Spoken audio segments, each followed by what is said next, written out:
con el presidente del partido Independencia Nacional, ¿le podemos poner al partido? Sí, claro que sí, claro que sí. Póngale el nombre que usted quiera. Aliado al Partido Revolucionario Moderno, don Leonardo Jaques. Mi comentario el día de hoy es breve ahí sobre el tema que se está debatiendo, la reforma constitucional, pero sobre todo la respuesta del expresidente Leonel Antonio Fernández Reina al presidente Luis Rodolfo Abinader Corona. Porque yo vi la respuesta del presidente Fernández. Una especie de la semanal en la Fuerza del Pueblo, donde van los periodistas y los comunicadores.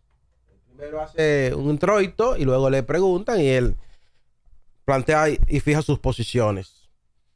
Que a propósito el presidente dijo ahí, ¿no? En su respuesta, el presidente Fernández, de que los periodistas estaban, ¿no? En la casa del pueblo, en el partido del pueblo, y que ese espacio era la voz del pueblo. O sea, lo que es la semanal, ellos le llaman la voz del pueblo. Yo creo que esa no es la voz del pueblo, ni la casa del pueblo, ni el partido del pueblo. Ese es el partido de los Fernández, la casa de los Fernández y la voz de los Fernández. Porque esa cosa, eso es de Leonel Fernández, y ya luego, como parte de la sucesión política muy propia de la democracia dominicana, eso será de Omar Fernández. Entonces, hay que poner la cosa en su lugar. Esa ni es la casa del pueblo ni la voz del pueblo. La voz del pueblo la tiene el pueblo, apegado a sus intereses sagrados de mejoría, de bienestar, de prosperidad y de felicidad. Entonces, sobre la respuesta del presidente Leonel Antonio Fernández, quería abordar varios aspectos. El presidente Fernández insiste en decir que la reforma constitucional no es necesaria. Insiste en decir que el Ministerio Público es independiente y plantea que el uso de una mayoría legitimada en un proceso electoral democrático, participativo, abierto y acreditado y certificado inclusive por organismos y observadores internacionales sería utilizar la tiranía de la mayoría. Eso plantea el presidente Fernández, que si usted utiliza la mayoría que establece la Constitución de la República para apoyar y aprobar esa reforma constitucional, el gobierno estaría haciendo uso de la tiranía de la mayoría. Un gobierno tiránico que estaría utilizando su mayoría, ¿no? Entonces yo quiero, sobre esos tres aspectos fundamentales en los que versó la respuesta del presidente Fernández, decir lo siguiente. ¿Es necesario la reforma constitucional? El presidente Fernández dice que no, y el presidente Abinader dice que sí. Y yo considero que sí es necesaria esa reforma constitucional. Primero, yo creo que es necesario unificar las elecciones, las congresuales, presidenciales con las municipales. Estoy total y absolutamente de acuerdo.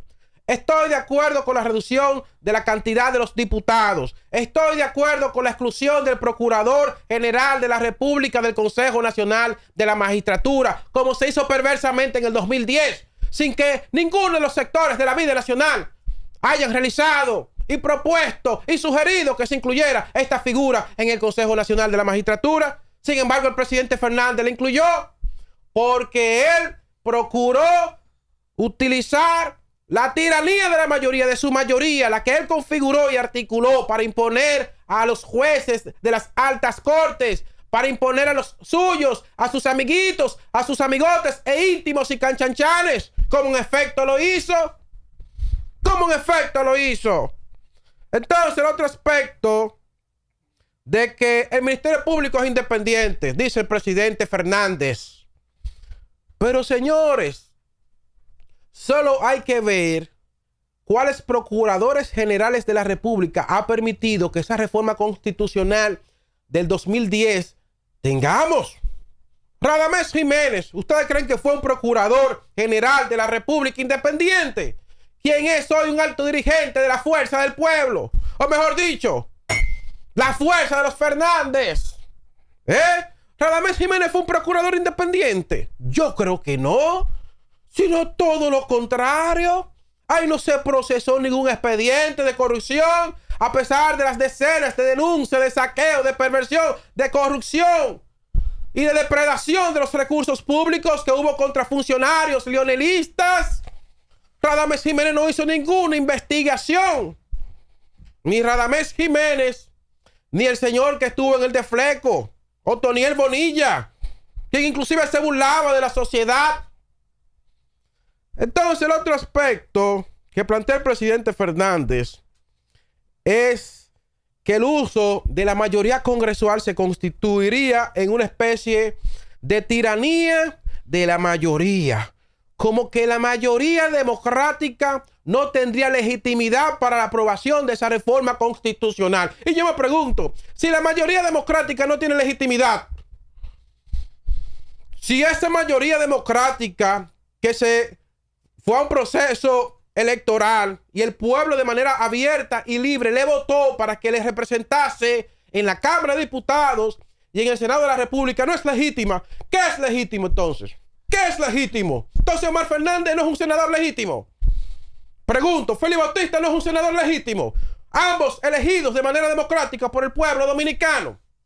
Entonces, usted no puede plantear que en un escenario donde fue elegido el oficialismo, los resultados que le favorecieron son ilegítimos y los que le favorecieron a usted sí son legítimos.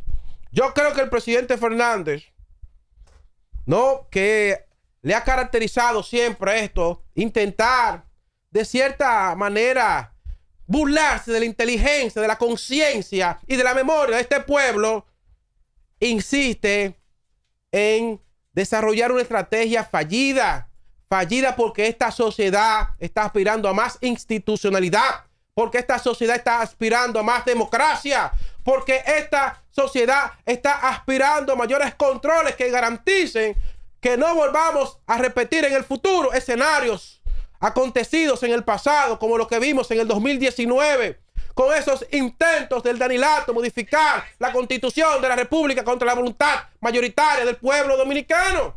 Entonces, para evitar esos escenarios nefastos que pusieron en peligro la estabilidad política del país, necesariamente hay que modificar esa Constitución para garantizar la paz política y la estabilidad social, generando las condiciones propicias para que tengamos en las próximas décadas la continuación de estos crecimientos económicos que ya nos están convirtiendo para el 2024 en una de las economías con perspectivas más positivas de toda la región del Caribe y de Latinoamérica, acorde a cómo inclusive certifica esto la CEPAL. La mañana con Dari Terrero.